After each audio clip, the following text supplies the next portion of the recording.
Vil du gerne vide mere om behandling med botulinumtoxin A for migræne, så kan du se med i den her video. Her fortæller vi både, hvorfor man behandler migræne med botulinumtoxin A, og hvad målet med selve behandlingen er. Og så illustrerer vi også, hvordan selve behandlingen helt konkret foregår. Der er forskellige måder at behandle personer med hyppig migræne.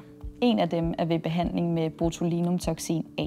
Videnskabelige studier viser, at den her behandlingsform har effekt på personer med hyppig migræne, hvor andre mere almindelige medicinske præparater ikke har tilstrækkelig effekt. Målet med behandlingen er både at reducere antallet af dage med hovedpine, og samtidig også mindske styrken af de eventuelle tilbageværende migræneanfald. Behandlingen går ind og blokerer for smertesignaler, og derigennem indirekte blokerer for udviklingen af migræne. Personligt oplever jeg, at behandlingen særligt har gjort en forskel for mig, hvad angår styrken og smerten af mine migræneanfald. Jeg oplever, at mine anfald ikke er lige så intense og heller ikke varer lige så lang tid, som før jeg begyndte at få behandlingen. Selve behandlingen foregår ved, at der indsprøjtes ganske små mængder botulinumtoxin A forskellige steder i bindevævet omkring hovedet. Indsprøjtningerne gives i panden, i hovedbunden, i nakken og i skuldrene.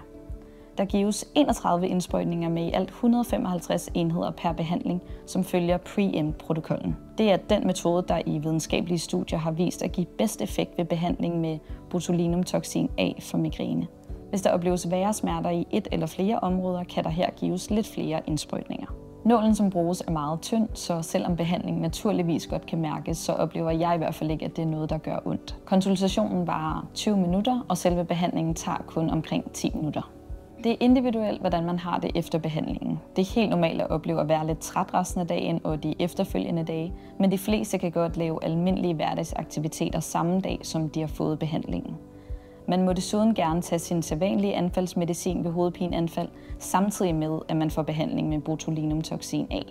Hvis der er god effekt af behandlingen, anbefales det at give den i faste intervaller med ca. 12 ugers mellemrum.